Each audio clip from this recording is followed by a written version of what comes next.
할렐루야, 빛나는 인생입니다. 오늘은 요한복음 11장 38에서 44절 죽은 자를 살리신 예수님에 대해서 묵상해 보겠습니다.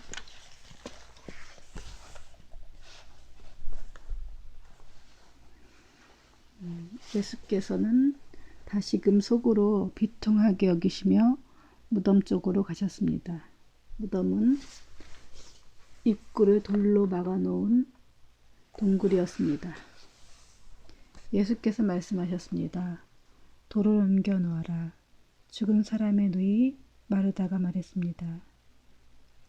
하지만 주여, 그가 저기 있은지 사일이나 돼 벌써 냄새가 납니다. 예수께서 말씀하셨습니다. 내가 믿으면 하나님의 영광을 볼 것이라고 내가 내게 말하지 않았느냐? 사람들은 돌을 옮겨 놓았습니다. 예수께서 하늘을 우러러보시고 말씀하셨습니다.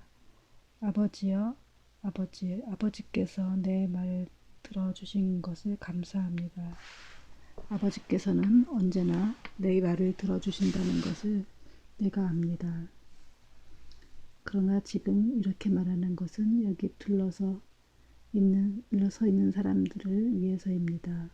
아버지께서 나를 보내셨다는 것을 그들로 하여금 믿게 하려는 것입니다.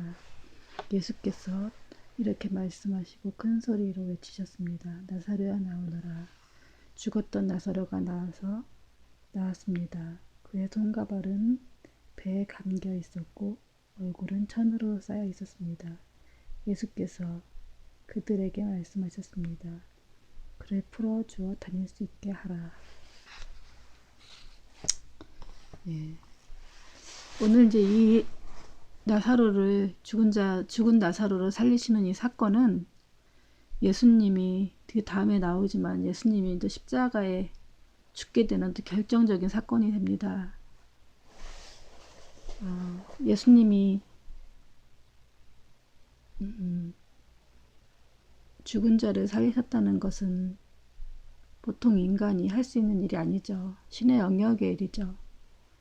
예수님은 이제 자신의 이제 신성을 나타내시기 위해서 사람들에게 믿음을 주기 위해서 믿게 하기 위해서 죽은 자를 살리시는 그런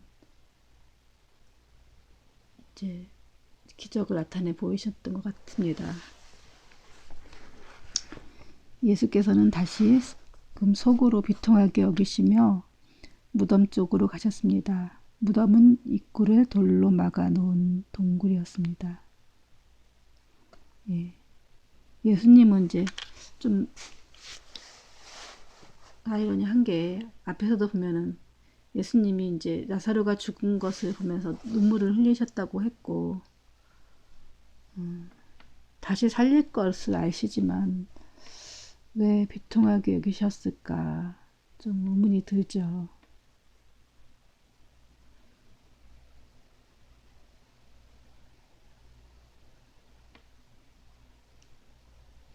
우리가 죽음은 정말 슬픈 것 같아요. 왜냐하면 그게 이제 우리가 헤어짐이라고 생각하기 때문에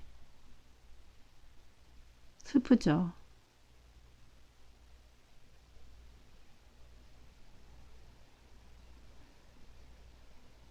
이별이기 때문에 우리가 잠시 뭐 이렇게 헤어져도 슬프지만 다시 이렇게 만날 수 있다고 생각하면 덜 슬프지만 만날 수 없기 때문에 이게 영원히 끝이라는 생각에 슬프죠. 근데 예수님은 이제 비통하게 여기셔서 무덤 쪽으로 가셨다고 했습니다. 예수님은 우리의 감정들을 같이 느끼시는 분이기 때문에 우리의 마음을 아시고 그 마음에 대한 것에 대해서 비통하게 여기시는 거죠.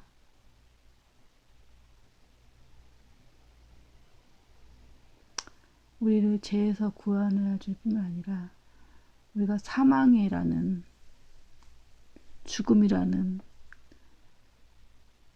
우리가 죄의 결과는 뭐죠? 죽음이죠. 그 죽음을 비통하게 여길 수밖에 없는 우리를 얼마나 불쌍하게 여기셨으면 스스로 십자가를 그 고통을 다 감내하시고 인간의 이제 모든 그 오감을 가지고 계셨고 연약하셨고 모든 고통을 다 감당하고 감내하면서 본인의 이제 십자가를 생각하시면서 그 고통을 다 느끼시면서 가야 될 것을 생각하시는 눈물이 저절로 나시기도 하고 우리를 불쌍히 여기시는 그런 마음과 온통 그 하나님이 인간을 사랑하는 그 마음에 눈물을 흘리신 것 같습니다. 비통하시고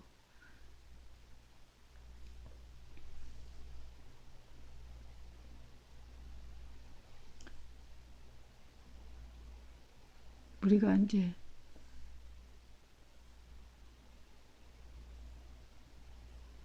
하나님, 예수님 그 마음을 생각할 때 우리의 인간적인 감점에서 생각하면은 잘 이해할 수는 없을 것 같아요. 그러니까 우리가 주님의 마음을 생각할 때는 우리가 그 만분의 일이라는 것이 부모가 자녀를 생각하는 마음이죠.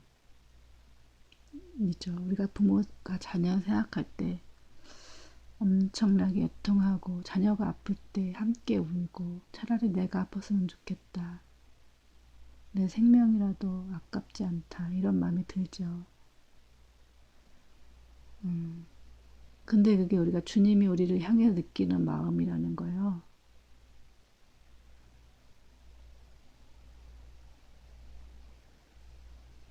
그러니까 예수님이 우리의 슬픔을 죽음 앞에서 바라보는 그 비통한 마음을 아시고 함께 울으신 거죠. 그래서 예수님이 우리를 그 죽음의 권세에서 우리를 해방시켜 주시기 위해서 그리고 이렇게 우리도 죽을 수 있지만 다시 우리 육체를 입고 육체를 속에 있고 육체를 벗어나면은 또 다른 존재가 되고 육체를 다시 입고 다시 이 땅에 오는 가끔 가다가 이제 그런 사람들도 있었다고 해요. 실제로도 뭐 죽은 지 한 사흘 됐는데 다시 살아났다 뭐 다 썩었는데 다시 태어났다 뭐 그런 사람도 있지만 그런 이제 죽음을 우리가 의학적으로 죽었는데 다시 살아나고 뭐 이런 기적 같은 일들이 사실은 우리가 심심치 않게 많이 벌어지기도 하죠. 근데 이제 예수님이 이 나사로를 살리시는 것은 하나의 또 이 사건은 퍼포먼스죠. 하나의 이걸 통해서 뭔가를 우리가 알기를 원하는 거죠. 그것은 뭔가를 우리가 깨닫게 하시기 위해서 자신이 하나님의 아들이라는 것을 신성을 나타내시기 위해서 우리에게 믿게 하시려고 이런 것을 보여주신 거죠. 예수께서 무덤 쪽으로 가셨습니다. 무덤의 입구를 돌로 막아놓은 동굴이었습니다. 우리같이 매장 동굴이 아니라 무덤을 이제 동굴 같은 것을 입구를 막아놨던 그런 것 같습니다. 예수께서 말씀하셨습니다. 돌을 옮겨 놓아라. 죽은 사람의 누이 마르다가 말했습니다. 하지만 주여 그가 저기 있은 지 사흘이나 됐는데 벌써 냄새가 납니다. 이 앞에 보면은 예수님이 이제 우리가 일찍 왔으면은 죽지 않았을 거라고 얘기했고 지금이라도 주께서 구하시는 것은 무엇이 하나님이 다 이루어 주실 것을 압니다. 이렇게 믿음이 있는 것 같이 했지만 마지막 날에 또 다시 살려 날이라는 것을 압니다. 믿음이 있는 것 같이 얘기하지만 실제로 이제 예수님이 돌을 옮겨라 했을 때 마르다는 벌써 이제 시체 썩는 냄새가 나고 그러니까 마음에 절망을 했죠. 하지만 주여, 4일이나 지났는데 벌써 어떻게 살릴 수 있느냐. 예수께서 말씀하셨습니다. 내가 믿으면 하나님의 영광을 볼 것이라고 내가 내게 말하지 않았느냐. 그러니까 마르다에게 믿음이 없다는 것을 이미 예수님 알고 계셨죠.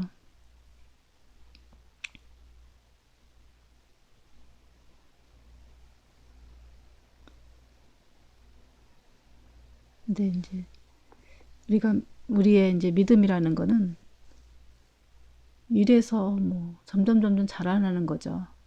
하나님의 은혜를 경험하고 믿음이 좀 커지고 또 다른 또 하나님의 사랑을 경험하고 또 커지고 그 믿음이 이제 점점 우리가 어떤 대상한테 우리가 부모한테 그 믿음을 갖는 거죠. 처음에 태어났을 때 그 아이가 믿을 수 있는 대상을 찾죠. 근데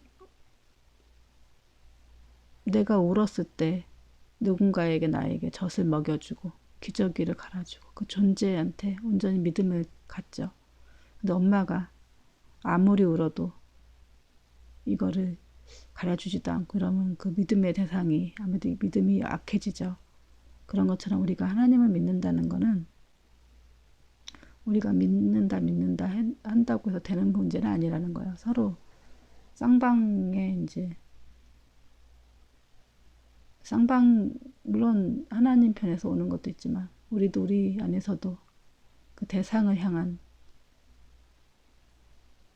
또 신호를 보내야 되는 거죠.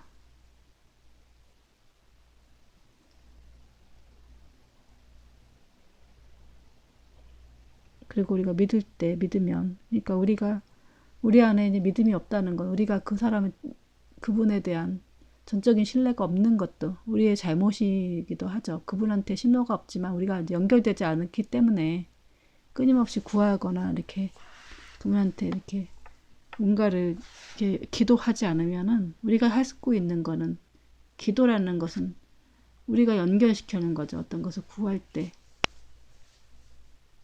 우리의 필요를 했다가 뭐 달라고 이런 게 아니라 주님께 이제 꽂혀 있어야 돼. 기도로서 연결되어 있어야 되는 거죠.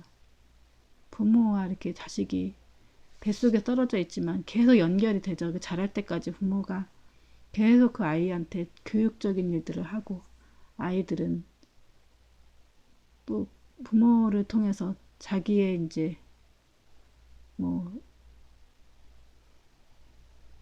애교라든지 어떤 것을 우리가 성취해 나가면서 이렇게 부모에도 기쁨이 되는 거죠.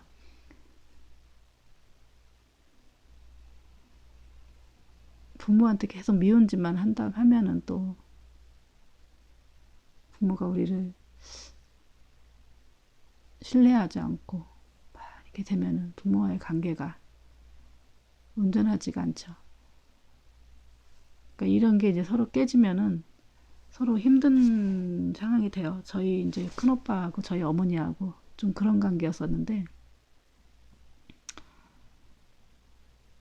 저희 엄마는 이제 엄마 난산으로 이제 저희 오빠를 낳다가 이제 낳지 못하고 거의 이제 죽었다. 이제 숨만 간신히 쉬고 죽는 것만 기다리고 있을 때 이제 그때 당시로는 병원도 거의 없고 뭐 이런 상황인데 이제 되게 뭐 급한 돈을 이제 속 같은 거 팔아서 병원에 갔나 봐요. 가갖고 이제 아이를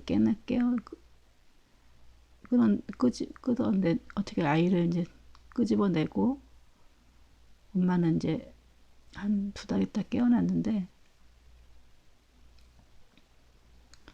엄마가 이제 2달 동안에 우유나 이런 것들을 잘 먹여주지 못하고 본인이 뭐 아기를 낳는지도 모르고 좀 제정신이 아니었었나 봐요. 그러니까 지금처럼 막 우유가 있는 것도 아니고 그래갖고 우유를 뭐 옛날처럼 동량전 먹는 시대도 아니고 그래서 오빠를 이렇게 죽 같은 거 그런 거 미음 같은 거 끓여서 먹이고 이렇게 어떻게 컸는데 그러니까 서로에 대한 이제 애정이 없는 것도 아니고 있는 것도 아니고 그 필요를 서로 채워주지 못하고 서로를 저거하지 못하기 때문에 오빠는 끊임없이 엄마의 사랑을 갈구하는 것을 착하고 예쁜 짓을 해서가 아니라 미운 짓을 해서 엄마의 관심을 끌어내고 엄마는 이제 자꾸 자식이 이쁜 짓 한 게 아니라 미운 짓을 하니까 자꾸 이제 혼을 내고 서로 이제 싸우는 그러면서도 둘 간에 이제 독특한 애정의 관계가 있어요.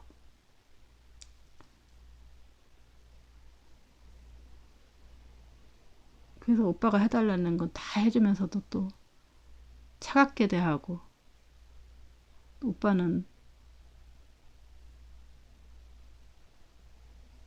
어떻게든지 엄마의 관심을 끌으려고 자꾸 나쁜 짓을 해서 사랑을 갈구하죠. 이제 그 사랑의 표현하는 방식이 다른 건데 둘이 이제 그렇게 50년 넘게 그런 식으로 살다가 이제 오빠가 이제 돌아가셨는데 평생 이제 그러고 사신 거죠. 애증이라 그럴까 뭐라고 해야 되나 부모 이제 둘만의 예, 엄마도 자기 그게 아니었으니까 몸을 추스르기에도 일일이 몇 년 걸려갖고는 겨우 정상까지 오는데 한 몇 년이 걸리는 상황이라서 엄마 잘못도 아니고 오빠 잘못도 아니고 서로 그런 상황에서 이상한 관계가 돼버렸죠. 그러니까 다른 자식들은 이제 그런 게 뭐 그래도 뭐 정상적으로 이제 태어났기 때문에 그런 게 없지만 그래서 이제 저희가 이제 그게 되게 힘든 문제였었고 네. 나머지 자식들도 그거에 대한 피해를 받으면서 이렇게 클 수밖에 없었죠. 이런 것처럼 부모와 자식 간에 이제 쌍방이 애정을 주고받지 않으면은 그렇게 이제 이상한 변질된 관계가 돼버리면서도 이 이제 아까 믿음이라는 걸 얘기했는데 오빠도 엄마에 대한 믿음이 없었고 엄마도 다른 자식들처럼 부모의 사랑을 받으려고 막 갈구하는 것보다 나쁜 짓을 계속하니까 잘 가르치려고 이제 매를 들을 수밖에 없었고 늘 싸울 수밖에 없는 그런 상황이 됐던 것 같습니다. 그러니까 부모가 이제 제대로 공급하지도 않고 필요를 채우지도 못하고 또 자녀도 그거에 대한 다른 사람들보다 반대로 그렇게 행동을 하기 때문에 둘 사이에 믿음이라고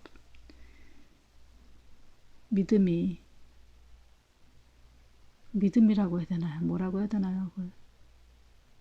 믿음은 그런 식으로 이제 그래도 오빠는 엄마한테 이렇게 달라 그러면 조르고 그러면 온다는 걸 아니까 끊임없이 졸라서 그걸 받아내고 나머지 자식들은 오빠가 그러니까 이제 경제적으로 굉장히 힘들게 자랄 수밖에 없었고 피해를 받으며 살을 수밖에 없었기 때문에 그러니까 억지로 뺏어내는 거죠. 그리고 또 엄마는 미안하니까 자꾸 주려고 하고 자기가 이제 못 준 것들이 안타까우니까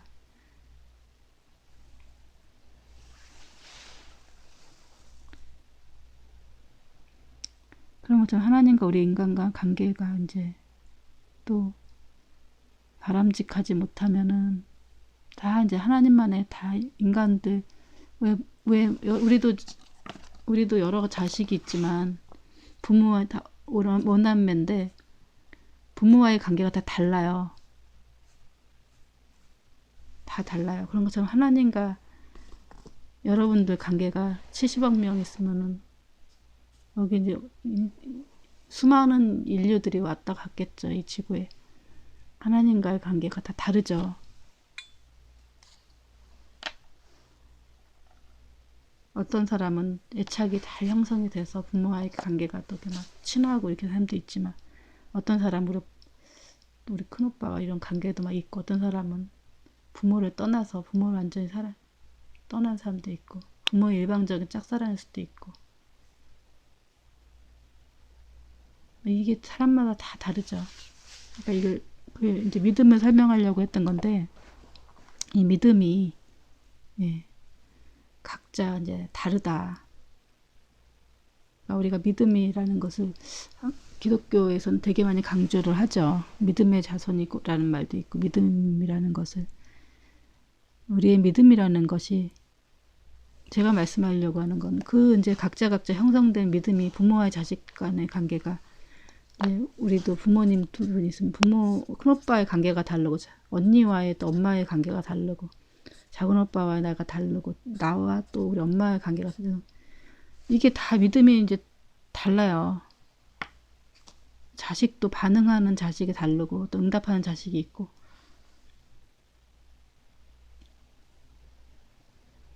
이제 부모가 똑같이 해준다고 하지만은 또 반응을 어떻게 하느냐에 따라 다른 거죠. 우리가 반응하는 것이 있어야 된다는 거죠. 그 반응. 그러니까 반응은, 믿음은 하나님께서 오는 거지만 또 우리의 반응도 있는 거죠. 예. 믿으면 하나님이 영광을 볼 것이다라고 했는데 내가 말하지 않느냐. 결국은 우리가 믿는 것 같지만 우리가 안에 믿음이 하나도 없는 것들이 많아요. 우리가 엉뚱한데 꽂혀 있는 게 되게 많아요. 사단에게 꽂혀 있으면서 하나님에 대한 존재를 믿는다고 하지만 잘 믿지 못하는 게 되게 많죠. 왜냐면 절대자를 의지한다는 거는 정말 너무너무 힘든 거죠. 보이지 않으니까. 보이는 예수님도 지금 믿기 힘든데 보이지 않는 하나님을 믿는다는 건 얼마나, 예수님은 이제 그 믿음을 얘기하시는 거죠. 믿음을 바르다 얘기를 하시면서, 네가 믿었다면은 하나님 영광을 보고 내게 말하지 않았느냐. 결국은 믿음이 없다라는 얘기를 하는 거죠. 믿음이 없는 얘기를 하죠.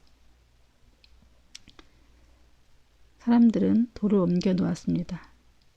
예수께서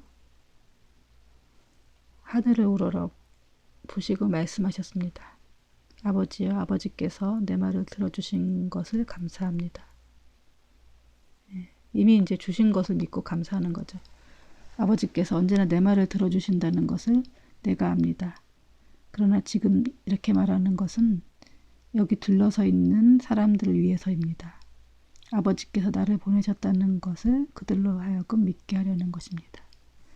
예, 이제 하나님께서 예수님의 말씀을 들어준다는 것을 알고 지금 이렇게 이제 믿음을 구하는, 즉 나사로를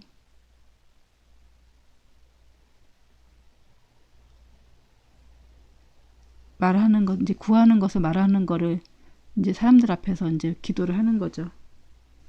하는 것은 사람들한테 이제 증명하기 위한 거죠. 믿게 하시려고. 하나님께서 나를 보내셨다라는 것을 사람들한테 믿게 하려고 이런 이제 공개적으로 이미 이제 이미 마음속으로도 하지만 예수님께서 이렇게 공개적으로 기도하시면서 본인이 하나님께서 보내신 분이라는 것을, 메시아라는 것을 공개적으로 이제 보이게 하시려고 이런 일을 하시는 거죠. 예수께서 이렇게 말씀하시고 큰 소리로 외쳤습니다. 나사로야 나오너라. 예수님 말씀으로 명령하시는 거죠. 예수님의 말씀은 곧 하나님의 말씀처럼, 우리가 말이 이제 영이라고 했잖아요. 죽었던 나사로가 나왔습니다. 그의 손발은 배에 감겨 있었고 얼굴은 천으로 쌓여 있었습니다. 예수께서 그들에게 말씀하셨습니다. 그들을 풀어 주어 그를 풀어주어 다닐 수 있게 하라. 나사로가 이제 죽으면 이제 천으로 싸놓잖아요. 상태로 이제 걸어 나왔나 봐요. 그리고 어떻게 통통 나오든지 나왔겠죠. 그를 풀어주라고 이렇게 말씀하신 거죠. 우리가 이제 믿음이 올 때, 우리가 이제 그 믿음이 올 때 말로 선포하는 게 좋아요. 우리 안에 성령께서 말씀하시면 그게 이제 그때 기적이 일어나는 거죠. 이게 근데 이 행동 이걸 하시면서 예수님은 굉장히 이제 비통하셨을 것 같아요. 왜냐하면은 그 다음 장에 이제 보니까 그래서 이것을 계기로 해갖고 예수님이 십자가에 매달리게 되는 계기가 되거든요.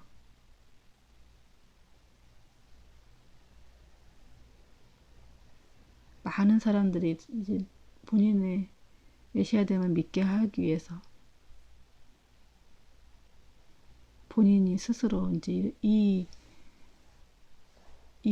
이제 나사로를 살리시면서 본인의 생명을 맞바꾸신 거거든요. 나사로를 살리시면서 온갖 복잡한 감정이 들어 있었겠죠. 우리가 이제 여기서만 생각하면 예수님이 이제는 이제 뭐 메시아 되심을 완전히 100% 증명한 거 아니에요. 근데 그 다음 장에 보면은 이게 메시아이기 때문에 증명이 됐기 때문에 이제 대제사장들인가 공회에서 예수님을 죽이기로 결정을 하죠.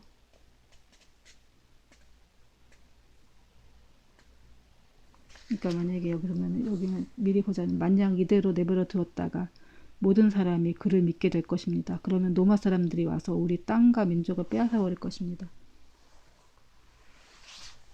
이제 이 사람들이 예? 제사장이라고 하는 사람들이 땅을 뺏기든 민족을 빼앗아 이게 그 벌써 육체적인 것만 중요한 거죠. 하나님이 하시는 것을 하나님의 하는 것을 하시는 일을 인간의 생각으로 막는 거죠. 모든 사람이 믿게 되면 로마 사람들이 가만히 있겠냐. 그러면서 우리는 그를 죽여야 된다. 그런 얘기를 하는 거죠. 그 민족을 구한다는 명분으로. 예수님이 신성이 밝혀지면 밝혀질수록 결국은 예수님이 죽게 되는 결과를 알게 되니까 예수님은 얼마나 나사로 죽은 것도 비통하고 모든 감정이 비통하지만 본인도 이제 이게 어떤 결과가 있을 거라는 것까지 예수님은 아셨겠죠. 우리가 가끔은 좀 그런 것 같아요. 뭐가 잘 되면 잘 되는 게 우리한테 좋은 결과로 오지 않을 때가 되게 많아요.